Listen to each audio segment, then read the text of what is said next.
Bismillahirrahmanirrahim. Assalamualaikum warahmatullahi wabarakatuh. Alhamdulillahirabbil alamin wa bihi nasta'inu ala umuri dunya wa din. Shallallahu wassalamu ala asyrafil anbiya'i wal mursalin wa ala alihi wa sahbihi wa man tabi'ahum bi ihsan ila yaumil din. Allahumma salli wa rahmatin wa barakatuh. Bersama pada malam ini mudah-mudahan kita dirahmati oleh Allah Subhanahu wa taala. Bulan Ramadan adalah bulan yang berbeza dari bulan-bulan yang lain. Kerana bulan Ramadan mempunyai keistimewaan. Sebab itulah bulan Ramadan satu-satunya bulan yang namanya disebut di dalam Al-Quran. Bulan ini tak ada. Dari Muharram sampai Zulhijjah, hanya bulan Ramadan saja yang namanya disebut di dalam Al-Quran. Bulan Januari langsung ada harapan. Sebab itu teruskan ada beberapa keistimewaan di bulan Ramadan yang tidak ada di bulan yang lain. Bahkan di bulan Ramadan tadi sudah ada keistimewaan. Ada bulan yang khas untuk umat Muhammad saja, tidak pada umat-umat yang terdahulu. Sebab itulah ada Nabi-Nabi yang terdahulu berdoa kepada Allah Ta'ala agar diberi peluang untuk menjadi umat kepada Nabi Muhammad SAW. Antaranya sebuah hadis yang diriwayatkan daripada Abu Hurairah radhiyallahu anhu, Nabi SAW bersabda, "Utitu ummati khamsa khisalin fi Ramadan lam yu'taha ahadun qablahu. Khuluqu fami as-sha'im atyabu 'inda Allahi min rihi al-misk wa tastaghfiru lahu al-malaa'ika hatta yuftiru. Wa yuzayyinu Allahu kulla yawmin jannatahu wa yaqulu yushiku ahadus salihun ayyalqaw 'anhum al-mu'nah wal adha wa yusiru ilayhi wa tusaffadu fihi maradatu syayatin wa la yasiluna fihi ila ma yasiluna fi ghairihi wa yughfaru lahum fi akhir laylah. Ila ya Rasulullah ayya lailatul qadri qala la walakin al-'amil innama yuwaffa ajruhu 'inda inqidha'i amalihi." Umatku diberikan 5 perkara di bulan Ramadan yang tidak diberi kepada umat-umat yang lain. Yang pertama, bau mulut orang yang berpuasa lebih baik di sisi Allah Ta'ala daripada haruman kasturi. Jadi bila kita puasa, biasanya sampai tengah hari kita tak makan tak minum, dia ada bau lain macam sikit. Tak apa, tak usah kita gosok gigi pula. Lepas gigi matahari, gosok gigi makruh. Sebab Allah Ta'ala suka bau tu. Walaupun kita rasa busuk, tetapi Allah Ta'ala suka sebab bau itu datangnya daripada ketaatan yang kita lakukan pada Allah Subhanahu wa Ta'ala. Cuma jangan tiup kat kawan sebelah dah, Faisal nanti. Yang kedua, malaikat sentiasa beristighfar kepada orang yang berpuasa sehingga mereka berbuka. Jadi daripada start kita berhenti sahur sampai kita berbuka 12-13 jam itulah malaikat terus berdoa, "Ya Allah, ampunilah dosa si fulan ini, ya Allah. Ya Allah, ampunilah dosa si fulan ini." Bayangkan teruskan kita yang buat dosa pun kadang-kadang istighfar cuma 15 kali je sehari. Sebab lepas sekali sembahyang 3 kali istighfar. Nabi SAW istighfar satu hari 100 kali dalam keadaan baginda tidak berdosa. Patut kita lebih banyak, tapi kita tak mampu. Tapi dengan kita berpuasa, Allah Ta'ala memuliakan kita. Dengan Allah Ta'ala mengarahkan para malaikat untuk memohonkan keampunan. Tentu bayang yang nak ampunkan ni Allah Ta'ala. Allah Ta'ala suruh malaikat memintakan ampun untuk si fulan. Allah Ta'ala nak ampunkan, jadi mudah untuk Allah Ta'ala mengampunkan. Macam kita kan, jadi satu buat untuk luluskan satu projek, kita bagi dua kawan kita je. Masuklah kerja, saya yang luluskan tu. Jadi senang lulus. Tapi kalau kita kata saya, sana tu ada betul projek, ayuh diminta ambil tender sana, belum tentu lulus lagi. Macam juga kita, Allah Ta'ala yang mengampunkan, Allah Ta'ala suruh malaikat mintakan ampun untuk kita. 12 ke 13 jam teruskan tanpa henti, malaikat terus menerus. Kita sendiri pun tak mampu. Tengok, ini adalah kemuliaan orang yang berpuasa di kalangan umat Muhammad. Yang ketiga, Allah Ta'ala menghiasi syurganya setiap hari dan berkata, "Hamba-hambaku hampir dikenakan bebanan dan mereka menjadi penghunimu." Tiap-tiap hari syurga kita dibersihkan, dihiasi oleh Allah Subhanahu Wa Ta'ala. Sebab kemuliaan bagi orang yang berpuasa. Macam kita nak kahwin dulu, hari-hari bersihkan bilik. Seminggu lagi nak nikah tu bersihkan, ya Allah. Adik masuk bilik pun ke dalam. Ini mau nak tarik kadar dekat takut duduk lagi seminggu abang nak nikah tau. Kadang-kadang tak sempat nikah, meninggal tu saja. Tapi itu dia serapi itu kita punya bilik tu. Allah Ta'ala begitu juga memuliakan kita. Hari-hari dibersihkan dan dikemaskan kita punya syurga tadi.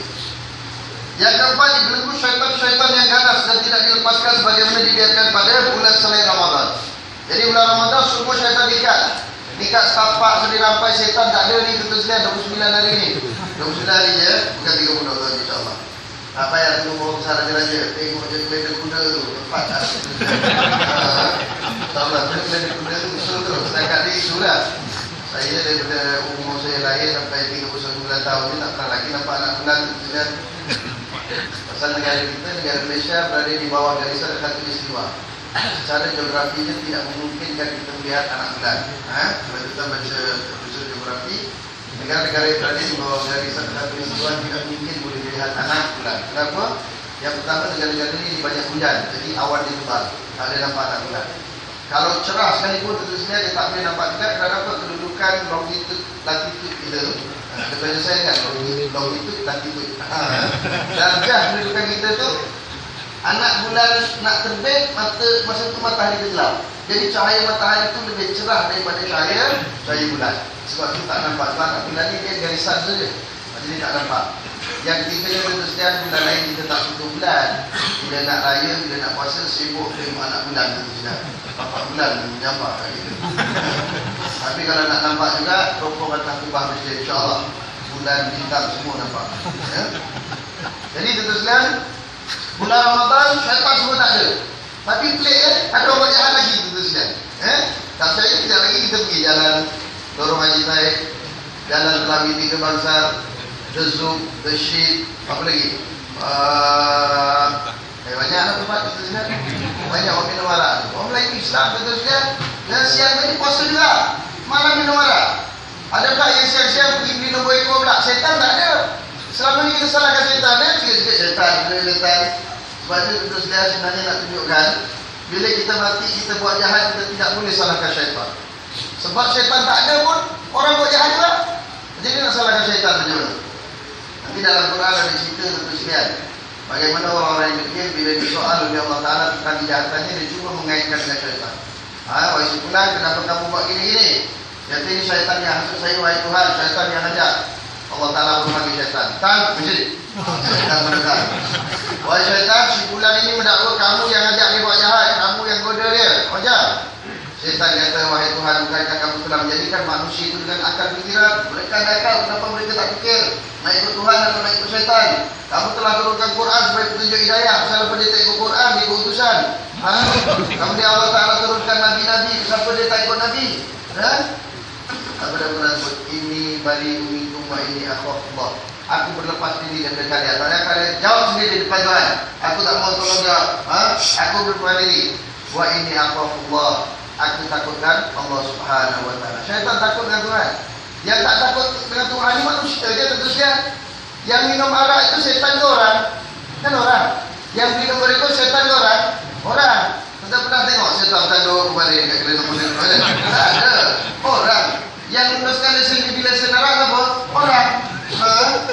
Jadi orang itu kadang-kadang lebih teruk daripada setan lagi tentunya. Janganlah saya tak salahkan setan aja. Setan betul lah. Tapi waktu setan tak ada, kau menyetan pula. Jadi berkenaan isu ini kebetulan saya tu masa di Mesir tengok soal jawab agama.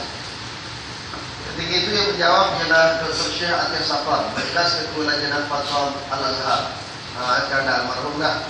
Kalau nak tengok himpunan fatwa dia ada dalam kitab Ahsanul Kalam. Orang tanya dia, Syekh, masalah aku bulan Ramadan, setan dah kena ikat dah. Bahkan satu hadis Nabi sebut bukan ikat saja. Sudah diikat-ikat campak dalam laut. Tapi ada orang buat jahat. Pasal apa ni? Maka saya beritahu dia berkenaan syaitan kena ikat, tapi manusia buat jahat ni ada 3 pandangan ulama. Yang pertama kata dia yang diikat tu syaitan-syaitan di kalangan jin saja. Syaitan di kalangan manusia masih terlepas. Sebab dalam Quran syaitan tu ada 2. Syaitan manusia, syaitan jin. Minal jinnati wan nas. Kan? Jangan kata setan jin saja, manusia pun ada setan itu juga. Sebab tu setan jin kena ikat campak dalam laut, setan manusia penyetan. Ganti jadi setan. Yang kedua kata beliau, boleh jadi juga yang diikat ni syaitan yang besar-besar pangkatnya. General, Major General, General Besar, Laksana General, Laksana Utama, itu boleh jadi. Tapi yang setan kecil-kecil ni, prefect, konstable ni jalan macam biasa. Yang ketiga kata beliau, kalaupun hakikatnya syaitan ni semua telah diikat, tetapi ada satu kawan syaitan dalam diri manusia Itulah hawa nafsu.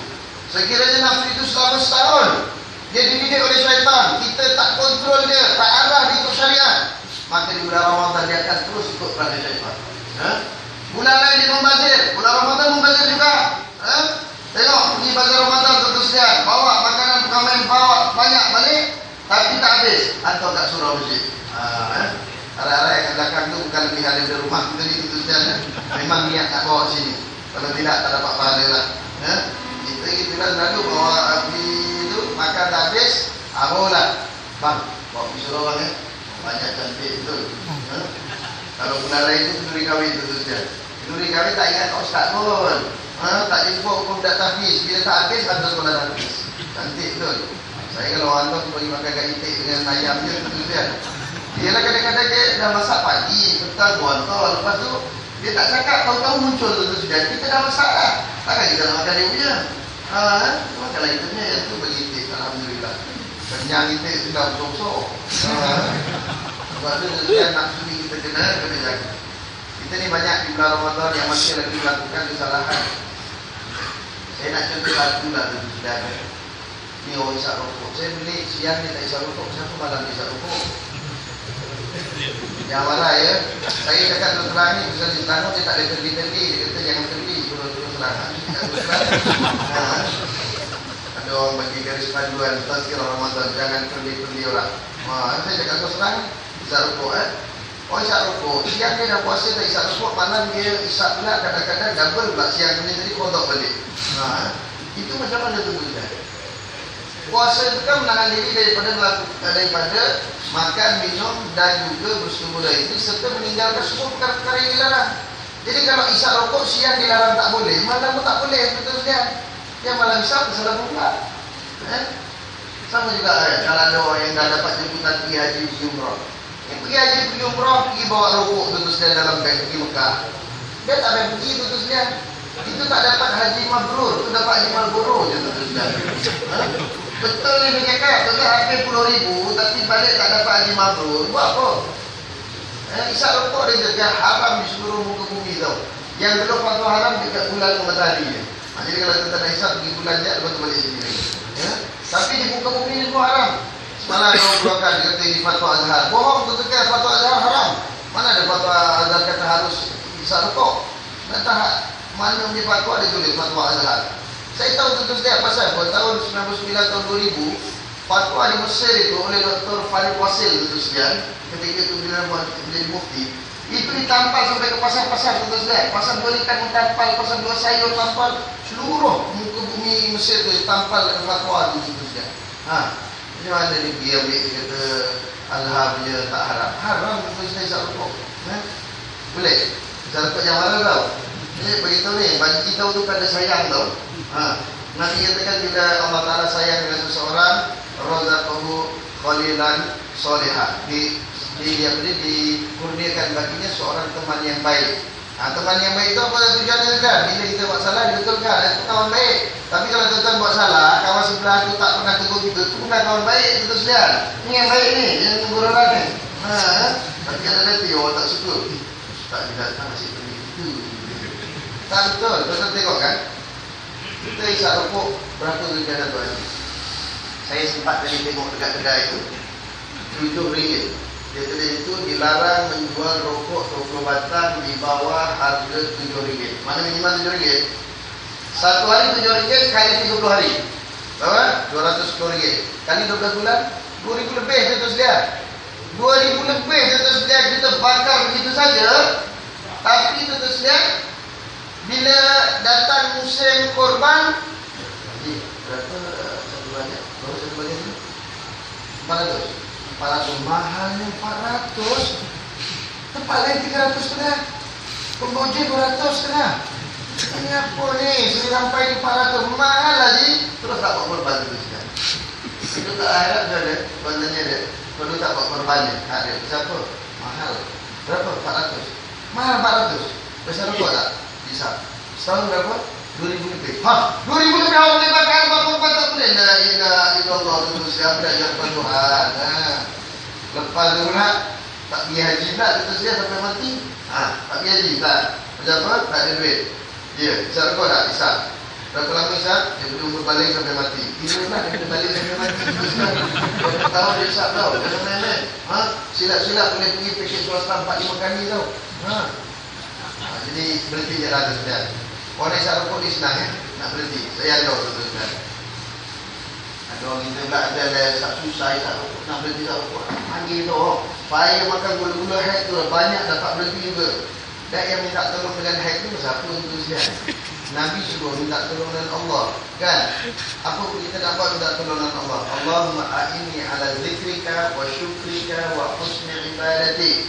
Wahai Tuhan, bantulah aku agar aku sentiasa zikrika, menyebut namamu, ingat dengan kamu. Nak ingat Allah Ta'ala kena minta tolong dengan Tuhan. Wa syukrika, wahai Tuhan, bantulah aku agar aku sentiasa mensyukuri nikmat-nikmatmu. Wahai Tuhan, bantulah aku untuk memperbaiki amal ibadahku kepadamu. Kita nak buat amal ibadah, memperbaiki amal ibadah kita. Dulu kita pergi rukuk, nak berhenti rukuk, minta tolong dengan Allah, bukan? Tak ada gula-gula haid. Jadi saya nak cerita sikit dengan satu orang ni, dah meninggal di bumi dalam bulan lepas. Sehat-sehat duduk itu, tumpang meninggal dulu seterusnya. Dia ni tak rukuk lama terus 30 tahun. Daripada dia umur balik sampai 45 tahun. Umur balik berapa? 15 dia berhenti isap rokok 45. 30 tahun kan? 30 tahun. Kita pun pelik. Biasa bila dia lepas makan tu memang sebatang habis. Habis batang. Jadi satu hari dia pergi sembahyang bersedia di satu masjid. Iaitulah masjid Munawarah Section 26. Imam Khatib teruskan ketika itu berkhutbah berkenaan dengan bahaya rokok dan pengharaman isap rokok. Kenapa rokok itu diharamkan oleh Allah Subhanahu Wa Taala? Satu last kali dia sebut orang yang isap rokok dia membunuh 2 jiwa. Satu membunuh diri dia sendiri sebab dengan dia isap rokok dia sakit dia mati. Yang kedua dia membunuh umat Islam di Palestin. Berdasarkan kepada fatwa Dr. Yusuf Qaradawi, sebatang rokok pada sendiri peluru untuk membunuh umat Islam di Palestin. Kita pula kita ni kadang-kadang sambil isap rokok tu maki Israel tu. Celaka untuk Israel tu. Itu dibunuhnya orang Israel di Palestin. Kalau isap sebenarnya. Jadi Mak Khatib cakap, mimbar hari ini mencabar tuan-tuan sekalian. Kalau anda benar-benar orang yang beriman, tinggalkan isap rokok hari ini juga. Tapi banyaknya tu dia jawab dia berhenti. Saya yang tidur tu je. Dia duduk itu dia bertafakur dan orang dah habis balik lepas sembahyang tu orang dah bangun.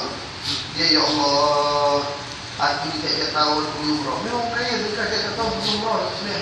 Bayar zakat, 4-5 tahun sekali pergi haji, sedekah pada anak yatim, bantu sekolah tahfiz dan sumpah tapi aku bunuh orang ya Allah. Dia perasaan. Ya Allah tolonglah aku ya Allah, aku nak berhenti isap rokok ya Allah. Dia pun terus berdiri sembahyang sunat taubat 2 rakaat. Sebenarnya sunat taubat anda kita nak putuskan hubungan kita dengan benda-benda maksiat ni, taubat dulu kita. Solat taubat 2 rakaat. Kemudian dia berdoa lagi, ya Allah, tolonglah ya Allah, aku nak berhenti ya Allah. Menangis-nangis sampai basah baju tu dia. Lepas tu terus dia bangun, ambil rokok yang baki. Jangan terus saya isap lah, yang baki tu ambil, buang. Dia pun pergi nampak tu sampai, aku berhenti. Hari ni juga. Terus dia tak lagi. Sampailah dia mati 2 bulan lepas. Dan tak lagi. Tapi dia pernah cerita, dia kata satu hari Ustaz, saya pergi dekat pejabat saya berbuat dekat 2, bawah tu ada kafe. Kat kafe tu, tuan di kafe jual rokok. Ada orang benda beli rokok apa semua, dia bagi nasihat kat orang yang jual ni. Awak tak salah dia rokok, orang Islam semua kan. Salam ni haram, isap rokok, gini. Belakang dia ada satu India Hindu tau, pelik. Bukan India Muslim, bukan mamak sebenarnya, India Hindu ni pun habis makan, dia pun isap rokok. Bila dia dengar kawan ni kita haram rokok, bila dia pun dengar ya. Tajian kawan ni pula ambil nasi, duduk depan dia punya mana tu sedar rokok letak belakang. Kawan tu pun nak pakai, ya bang, apa cerita Islam haram rokok? Apa cerita sikit. Jadi kawan kita pun cerita dengan dia kenapa Islam haramkan rokok satu. Last kali dia kata, bang, saya pun mau berhenti lah. Saya sudah lama mau berhenti tau, tak boleh berhenti. Boleh tak? Boleh. Mau berhenti betul? Kita tangan kat depan, ada rokok lagi. Yang berhenti. Okay, sekarang abang duduk, abang ingat sama Tuhan Allah. Ingat sama Tuhan Allah, minta sama Tuhan Allah. Jangan Tuhan lain tak ada. Aplikasi Tuhan Allah juga kasih. Sekarang Tuhan Allah, saya mau berhenti isap rokok. Dia mau sudah ambil rokok yang bagi itu. Tuhan Allah, saya berhenti isap rokok. Dia pun letak terus bangun. Bang, saya balik, terima kasih ya. Kawan man nombor telefon, ambil nombor telefon. Lebih kurang seminggu telefon balik. Bapak ya sama saya. Sama. Itu hari dah kita worldwide itu cerita apa? Oh, abang banyak terima kasih. Itu hari juga saya sudah berhenti. Oh, sampai ini hari saya satu batang pun tak rasa. Tengok tu dan keliling minta dengan Allah Taala pun Allah Taala bagi berhenti. Oh, ini lagi terus dia minta dengan Allah Taala bagi berhenti. Takkanlah kita Islam Allah Taala tak bagi terus dia. Ya, boleh yang isap rokok yang berhilang. Ya, cuba bayangin kalau anak kita bagi duit dia bakar, tidak? Goblok betul kamu. Wah, dia bagi duit suka dia sekali. Bakar ya. Oh, yang bapaknya yang dibakar dan Bismillah dikasih Allah. Macam mana tu? Lagi pun nanti sekian kalau kita terus isap rokok kita nak tegur anak kita susah. Saya banyak kali kita sedang budak-budak yang isap rokok dekat sekolah. Dia masalah bila mak bapak tu. Ada budak isap rokok itu tegur, kau pasal isap? Saya kat rumah isap dengan bapak saya isap tak ada apa-apa pun. Oh dia betul dia kau cerita pasal bapak saya. Kamu sekarang tu panggil bapak orang. Tak tahu dah sat panggilan dia. Kau panggil bapak dia. Panggil bapak. Bang, tahu anak buat kes. Tahu usah. Habis? Dan sudah Ustaz, saya pula ada waktu tu saya pergi isap juga Ustaz. Dia tak ada waktu sekali, dia nak nunggu anak tak boleh saya isap. Kalau dia nunggu anak dia, tak dapat dia jumpa dia sekali isap satu batang. Jadi kita tidak mampu untuk menjadi contoh pada anak-anak kita sendiri dan kita sebab kita kena berhenti Ustaz. Ya, dari sekarang. Baik, yang terakhir dan kelima diampunkan untuk mereka pada akhir malam. Sahabat bertanya, ya Rasulullah, adakah malam itu malam Al-Qadar? Jawab tidak. Setiap orang yang telah selesai menunaikan tugasnya diampuni oleh Allah Ta'ala terus.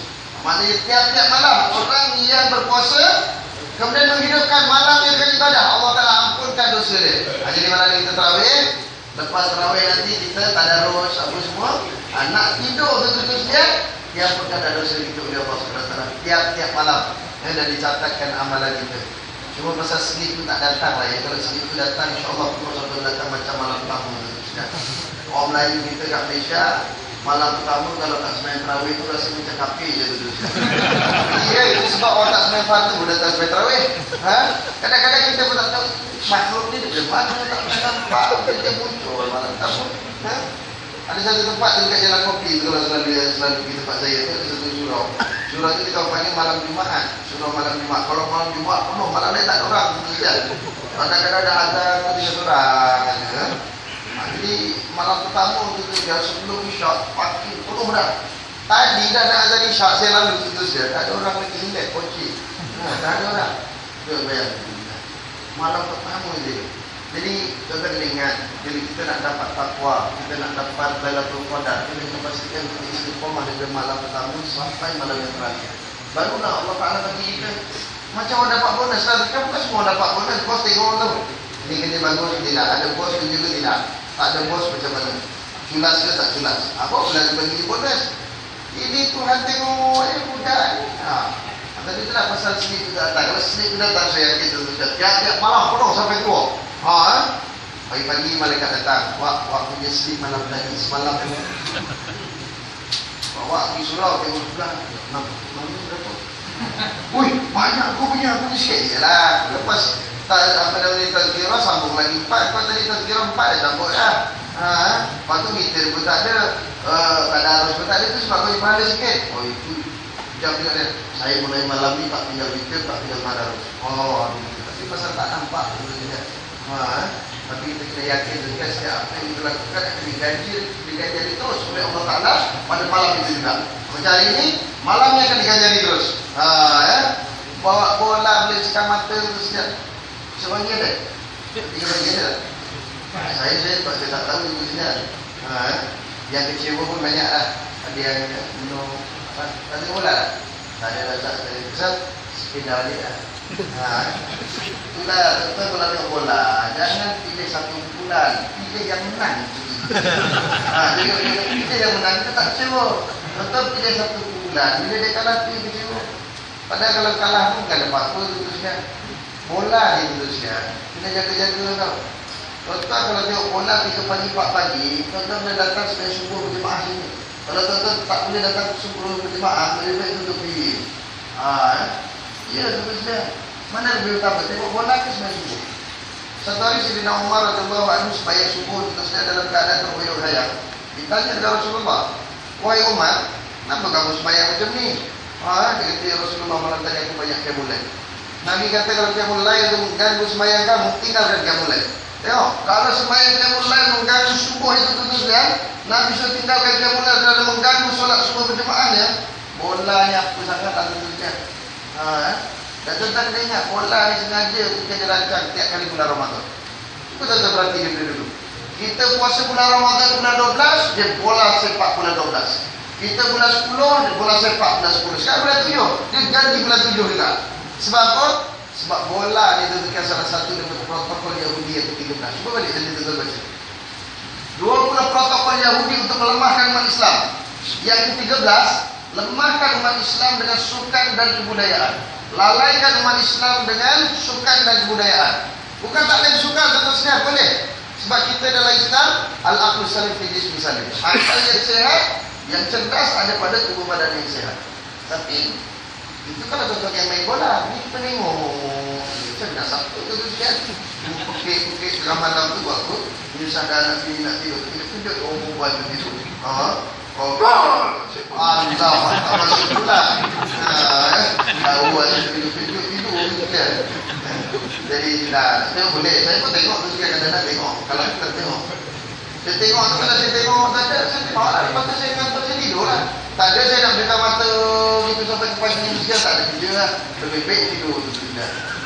Dan kalau tetap baca dalam kitab Ulawiyah, seperti seperti dia mencatatkan berkenaan dengan orang-orang Arab. Ada sebagian orang Arab dia suka qiyamul lail. Dia kata bagus qiyamul lail. Tak ada siapa kata tak bagus, dan ini arahan dari Allah Taala bukan Nabi. Saja Allah Taala suruh qiyamul lail dalam Quran ada. Tapi kadang-kadang bila dia banyak sangat qiyamul lail, dia jadikan itu alasan untuk tidak bekerja cemerlang di pejabat. Satu lagi kata dia ada orang yang puasa Isnin Khamis ataupun puasa Nabi Daud kadang dalam cuaca panas 50 darjah Celsius pun dia berpuasa juga. Tapi bila masuk pejabat, dia tidur dalam pejabat. Dia tidak cemerlang dalam pejabat. Apa kata Datuk Sultan kena ingat, kerja di pejabat itu pun dia wajib kerana anda dibayar oleh majikan. Sedangkan perkara-perkara yang anda buat tadi adalah sunat.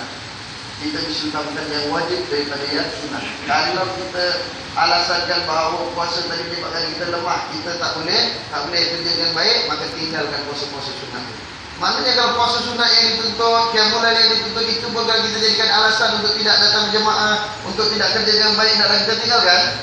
Bola lagi wajib kita tinggalkan. Saya bukan anti bola, janganlah ustaz macam anti bola. Saya tak anti bola, kadang-kadang pelik bola ni tu sekalian. Sebiji bola berebut sampai 25 orang tu buat apa? 25 kan? 25 tu pemain, line span 2, referee seorang. 25 tu aku dah kira betul dah tu 25. Ok, jadi kira kita tak boleh panjang lah. Kalau nak panjang kita subuh kena maghrib je lah. Cuma satu je lah kesian, nanti kat belakang tu ada tabung. Tabung tu nak minta duit ketua estate untuk menghadapi kita. Yang mana kita sekarang ni Kristian belajar membina tabak, kita perlukan dana lagi. Dan khususnya sekarang ni kami sedang buat satu madrasah di Kampung Tanigian Besar Tanjung Lapian, Lahadatul Sabah Kristian.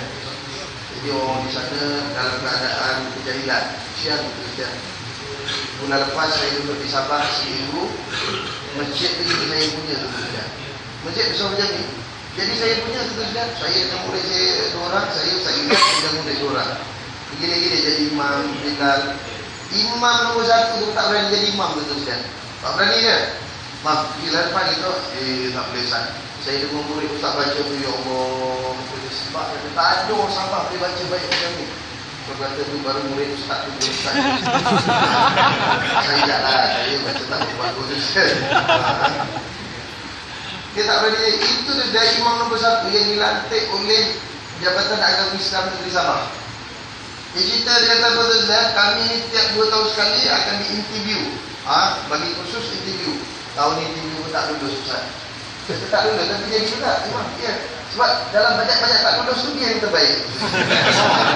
Siap betul terus dia. Hari Jumaat nak naik mimbar. Tak berani nak mimbar, ada cerita orang. Ini Ustaz naiknya. Saya tak payahlah, saya tak mungkin saya nak duduk bawah Sabah ni. Kalau dia nak Ustaz Binai lah kata dia. Kita tengok ada ustaz, ada murid-murid tak berani dia jadi imam tu saja. Nak naik mimbar tak berani. Saya sembelih lembu, lepas saya sembelih je tu dia, rumah ni ramai-ramai. Ustaz, belajar tak kita sembelih lembu?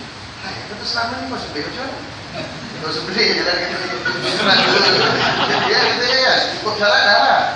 Macam tu. Kata pasal apa cakap macam tu? Saya kata, kami biasa bila nak tumpangkan lembu payah betul Ustaz, tak kena ikat tu merotor lagi ya. Tapi tengok Ustaz tadi sembelih relax, tumpang kilo je. Aku rasalah, kata kan, kadang lembu ni pun dia ada perasaan tu. Dia tengok je nak sembelih, dia boleh baca. Nak jadi bangkai je, kemudian dia terus ada merotor betul. Itu sebab kalau tuan tengok kalau pak-pak kiai nak sembelih lembu kan, dia pegang itu lembu tu baling sendiri tau, betul tak? Dia dari Australia betul tak? Dan bismillahirrahmanirrahim. Tak payah ikat tentu saja. Kambing tu baling semua tau. Sebab dia tahu ni anak sembelih dia ni orang alim. Jadi insya-Allah sembelih ada sempurna, prosedur dia terus. Saya tengok dia macam bisa rokok-rokok yang mesti betul tentu saja. Kemudian pula tentu saja disabarkan kita masalahnya ialah pendatang-pendatang Filipina yang dibawa ke Lahad Datu itu tentu saja tidak dibenarkan sekolah di sekolah kerajaan atas alasan mereka bukan warga negara.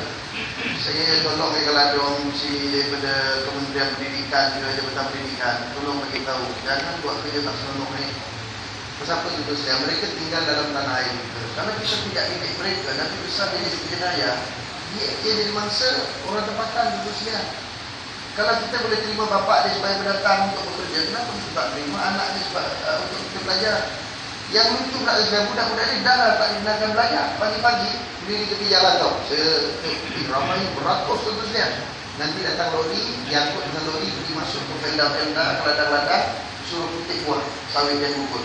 Satu baldi dibagi upah RM3. Dia kata, belajar tak bagi, petik sawit boleh pula tentunya.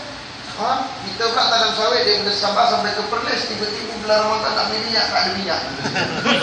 Pelik tu, kita marah dengan orang kat pasar semalam. Saya nak beli satu kotak, dia tak bagi. Tak boleh cik, tak boleh, kita tak ada minyak. Allah tak boleh. Cik beli sebuku, dah lah kata dia. Kata tak, kata anak aku 200. Anak saya 200 kat sekolah aku, terus dia. Takkan aku nak beli sebuku, nak goreng apa. Tapi tak boleh cik, kata dia. Pasal apa? Minyak tak ada. Saya kata macam minyak tak ada, daripada Perlis sampai ke Sabah nak tanam sawit tak ada minyak. Ya, mana pergi minyak dia terus. Sengaja disuruhkan oleh jual ni, khianat tentu saja nak naikkan harga barang. Jahat. Tak boleh, berdosa tau. Jadi kesian tu juga budak-budak ni. Saya senang dengan ketua kampung. Di Sabah ni, CIS dia sikit pengalaman ni. Ketua kampung ni tentu saja. Dia kat sana ada ketua kampung, ada pengurusi JKK. Tempat kita pengurusi JKK itu ketua kampung. Misalnya tak, dia ketua kampung tu lain. Pengurusi JKK dia urus JKK, urus kemajuan kampung, apa semua. Ketua kampung dia urus dua. Dia urus adat dengan urus agama. Dia urus dua ya. Memang tu dia kata Ustaz, kita orang sekarang ni tinggal Islam dengan nama. Dia kat sini banyak benda kita tak tahu. Yang kita tahu sembahyang.